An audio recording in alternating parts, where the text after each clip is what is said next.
This video is sponsored by SBO Digital Marketing. SBO Digital Marketing இலிருந்து ஒரு அரிய வேலைவாய்ப்பு work from home based on mobile part time full time jobs available.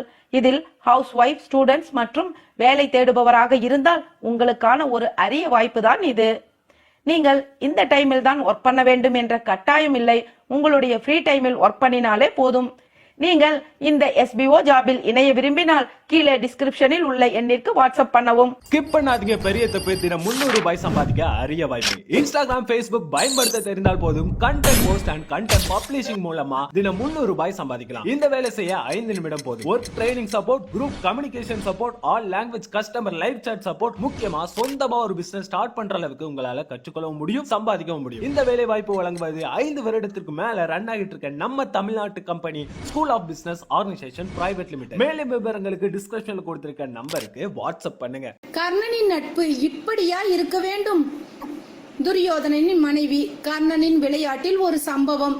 துரியோதனனின் மனைவி பானுமதியும் கர்ணனும் ஒரு நாள் சொக்கட்டான் ஆடிக்கொண்டிருந்தனர். பாதி ஆட்டத்தில் திடீர் என்று பானுமதி எழுந்தாள். அவள் தோற்கும் நிலையில் இருந்ததால் பயந்து ஓட பார்க்கிறாள் என்று நினைத்த கர்ணன் அவளுடைய புடவையை இழுத்து நிறுத்த முயற்சி செய்தான். கை தவறி பானுமதியின் இடுப்பில் இருந்த மேகலையில் கர்ணனின் கை சிக்கவே மேகலையில் ஒட்டி இருந்த முத்துக்கள் சிதறின. பானுமதி திடீரென்று எழுந்ததற்கு காரணம் அவளுடைய கணவன் துரியோதனன் உள்ளே நுழைந்ததாகும். துரியோதனன் கண் முன்னாலே முத்து மேகலை சிதறவே இருவரும் தலை குனிந்து நின்றனர். அடுத்து என்ன நிகழுமோ என்று பானுமதியும் கர்ணனும் அஞ்சிக் கொண்டிருந்த வேளையில் துரியோதனன் எடுக்கவோ கோர்க்கவோ என்றான். அதில் பொதிந்த அர்த்தம் என்ன தெரியுமா? சிதறிய முத்துக்களை எடுக்க நிதானம் வேண்டும். கோபம் கொண்ட மனதில் நிதானம் வராது. எடுக்கும் போதே முத்து வழுக்கும். அதனால் கோபம் இன்னும் அதிகமாகும். கோபத்தை வெகுவாக அடக்கி அதை எடுத்த பின்னால் மனதில் சற்றேனும் சலனம் இருப்பதாய் நீங்கள் நினைத்தால் எடுத்த அந்த முத்துக்களை கோர்த்தும் கொடுப்பேன். சலனமடைந்த மனதால் அந்த நுண்ணிய செயலை செய்ய இயலாத நண்பனே, என் நண்பனே, இப்பொழுது சொல்லுங்கள், எடுக்கட்டுமா கோர்க்கட்டுமா என்று. துரியோதனன் தீயவன்தான். ஆனாலும் அவர்களுக்கு இடையே இருந்த நல்ல பண்புகளை எடுத்து காட்டியது.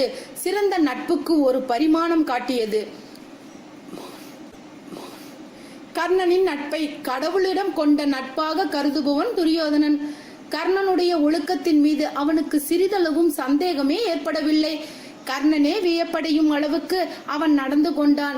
அதனால் தான் அல்லவோ அந்த புறத்தில் தன்னுடைய மனைவியுடன் மாற்றான் ஒருவனை சொக்கட்டான் ஆட அனுமதித்தான் துரியோதனன். துரியோதனன் தன்னுடைய எச்சிலை திரும்ப உண்ண மாட்டான். அதாவது ஒரு தட்டு சோற்றில் ஒரு கவளம் தான் சாப்பிடுவான். பழம் கூட ஒரு கடி மட்டுமே கடிப்பான். ஆனால் கர்ணனின் தட்டில் எடுத்து உண்பானாம். கர்ணன் தன்னுடைய மூத்த மகன் என்று கூறி குந்தி சொன்னபோது கட்சி மாற மறுத்தான் கர்ணன். அப்பொழுது அவன் கூறிய சம்பவம் தான் முத்து மேகலை சம்பவம். இதை சொல்லி, அம்மா, இப்படிப்பட்ட துரியோதனனுக்கு நான் செஞ்சோற்று கடன் தீர்ப்பதே என் வாழ்வின் லட்சியம் என்று சொல்லிவிடுகிறான். இரண்டாவதாக, துரியோதனனுடன் சென்றால் சாவு நிச்சயம் என்று தெரிந்தும் கர்ணன் தொடர்ந்து துரியோதனனுடனே இருந்து உயிரையும் விட்டான். துரியோதனனுடன் இருந்தால் மரணமும் நிச்சயம், சொர்க்கமும் கிடையாது என்று அறிந்து பலரும் யுத்தத்திற்கு முன்பே வெளியேறினார்கள். சில பெரியவர்கள் போர் செய்யாமல் வில்லை முறித்துவிட்டு ஒதுங்கினார்கள். ஆனால் கர்ணன் மட்டும் கடைசி வரை இருந்தான். இத்தனைக்கும் கர்ணனின் தாய் குந்தி தேவி உட்பட பலரும் கர்ணனிடம் துரியோதனை விட்டு விலக கோரினார்கள். அவனுடன் இருந்தால் சாவு நிச்சயம் என்று சொல்லியும் துரியோதனனை விட்டு கர்ணன் என்றுமே விலகவில்லை. ஏனெனில் கர்ணன் நட்பை கற்பை விட சிறந்ததாக எண்ணினான். இந்த தகவல்கள் உங்களுக்கு பிடிச்சிருந்தா எங்களோட சேனலை சப்ஸ்கிரைப் பண்ணுங்க, லைக் பண்ணுங்க, ஷேர் பண்ணுங்க. உங்க கமெண்ட்ஸை எங்களுக்கு மறக்காம போஸ்ட் பண்ணுங்க. Thank you viewers.